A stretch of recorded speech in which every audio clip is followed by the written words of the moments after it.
Hello, this is Herb Koch. Hi, I'm Kevin Barry.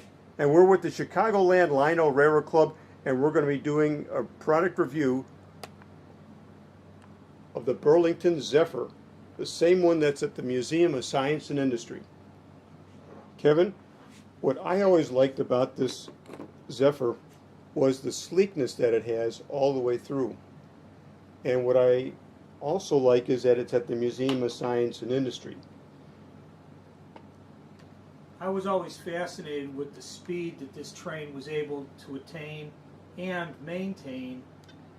And after it went through its major rebuild a couple of years ago, and it was mounted on the jack pad platforms, while you're actually on board, it feels like the train is underway. Oh, at the Museum of Science and Industry. Yes. And they have a audio animatronic donkey who recreates the donkey who was a passenger on the initial run of this train, and does a pretty fair job of explaining everything. Kevin, what I like about this engine is I like the stacks that are in front. I like the horn. I like that light in front. I like the grill work, the engineer, the Burlington route sign, and the cowl in front. I like how the tires or the wheels and the trucks are nicely shrouded. And the Burlington, the fluting, this is very nice. This is a very nice detailed engine. I like the attention to detail. You can see all of the workings of the mailbag catcher right there at the front of the car. And as you go down the line into the passenger section, you can actually see people seated on the train, whether they're in the coach car or in the boat-tailed observation car at the end of the train. Lionel has done a good job in putting the controls right under this roof here.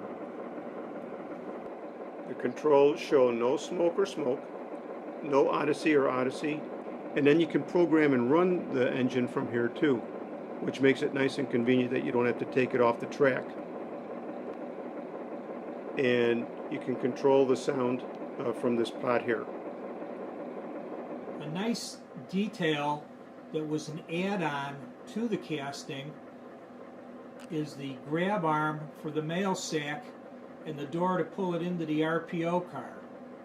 From there, the sack was opened, processed in the railway post office car, sorted by city of destination, and ready to continue its trip when the train pulled into the station.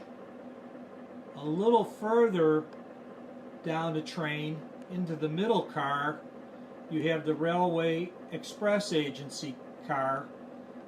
Half the car is REA, half the car is passenger service. So the packages that were too big to be handled by the post office were handled by the Railway Express Agency.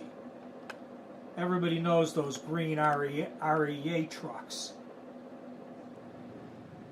The back half of the second car is the beginning of the passenger service.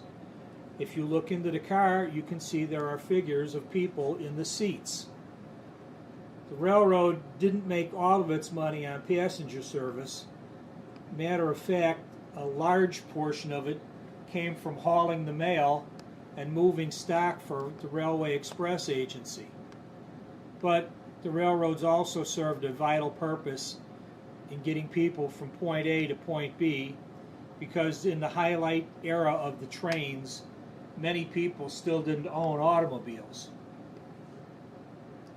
If you look a little further back into the last car, you'll see not only passenger service, but in the end of the boat-tailed passenger car, you'll see the seats actually line the walls.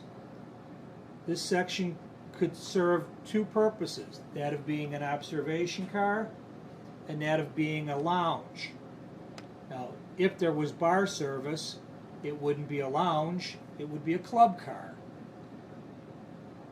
You know, you could have a lounge in a club car, or you could have drinks no matter what you call it. Not all trains had bars on. They had bar service on them. If you come all the way to the back of the train, there's some interesting detail cast into it as well. If you look at the very end of the train, the last section of the side, you'll see the Burlington Zephyr Herald clearly marked on an unstamped section of what would have been the fluted stainless steel siding. If you come all the way to the back of the train, just below the tail, the white tail light itself, to let another train know there was a train ahead of it, you'll see Pioneer Zephyr also painted there, as well as the red end of train markers both following the track and to either side, so if they went through a crossing, another train would know that they had cleared. This is really a beautiful train and a beautiful piece of design work. You know, Kevin, I really agree with you. I like it. And when I saw Lionel had this one from after going to the Museum of Science and Industry for many years and then with the grandkids, I needed it. So when Lionel came out with it, I got it. The only thing better than doing the Pioneer Zephyr experience at the Museum of Science and Industry would be having this train to run on your home layout. And I couldn't possibly imagine the joy that a child would have seeing this suddenly appear under a Christmas tree.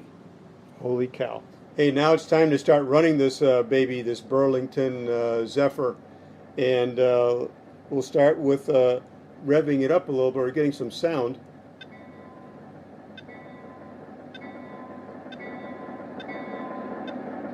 Dispatcher, my fuel's just about empty. Gonna pull? Over. Roger that. Take the green. Over. Very good. Thanks, dispatcher. Clear to pull. Out. Yeah, that came up just by increasing the volume. Now I want to go with the Lionel sounds with aux 1. So now we're all geared for complete running of sound, but I'm going to just trigger a sound. They're just complete, dispatcher. Am I clear to move? Over. Negative. Please hold. Over. You know, that's just the luck that we have. We're all set to go, and they don't let us go. That's all right. You can fall in love with the heartbeat of that diesel engine just thrumming in the background. Isn't that cool? Yeah. What I liked is when they took the time to design this and cast it, they beveled the exhaust stacks here on the top, just like on the original. So as this train barreled down the track, the forward momentum of the train forced the diesel fumes and smoke away from the engine and away from the cars, so that there was no backup. So those diesels could run at full capacity. Now this is designed to smoke, but since I've tuned this engine up so it runs very efficiently, there is no smoke that'll come out of it. But let's see if we get the go-ahead. Dispatcher, train's made up. Am I clear? Over. Roger that. Take the green. Over. Roger that. We got your signal. Out.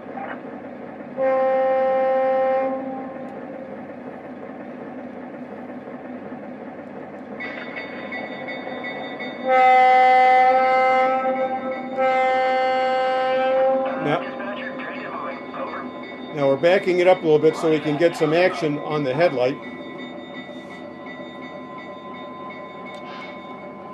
And get a good run through. And as Jackie Gleason would say, and away we go. We're underway, dispatcher. Over. Roger that. Have a good run. Out. By the way, Jackie Gleason had a great fear of flying and would only travel by train. He had his own rail car. Oh, isn't that nice? It's down in the it's down in Nashville in the Railway Museum down You know, there. I like how the passengers are enjoying the ride that we have here. It'd be hard not to have a good time riding on a train like that. And that headlight at the end to let everybody else know they're not to be bumped into. What do you say we jump on board and take a ride, Herb? Dispatcher here. Go to slow speed. Over. We're at slow speed.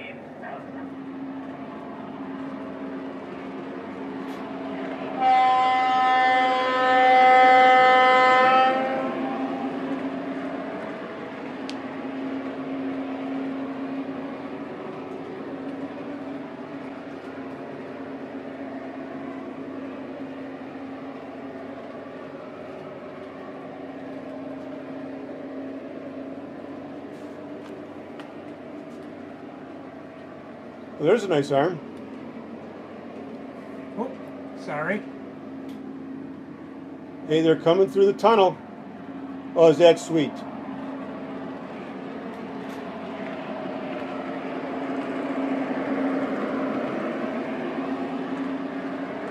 And look at how much smaller it is or lower it is than a regular heavyweight passenger car. Oh, it was definitely way ahead of its time in design. And Sleek and streamlined. it was designed to cut through the air.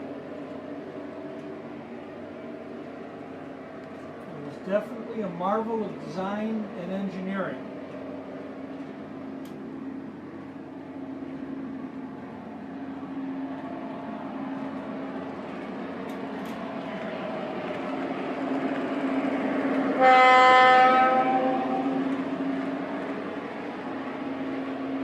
You know, a nice action feature that Lionel has is the emergency stop. Coming through the tunnel. Dispatcher here, emergency stop.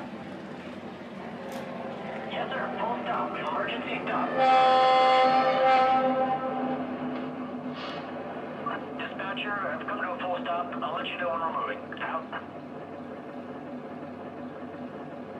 Kevin, this is a nice train. It's a I recommend it. It's a beautiful train. I'd love to add it to my collection. I'll see you at the club the next time we get together and run again. But now I've got to keep my promise to take my wife shopping. Kevin, this is a good review. Thank you very much. Koch and Barry, over and out.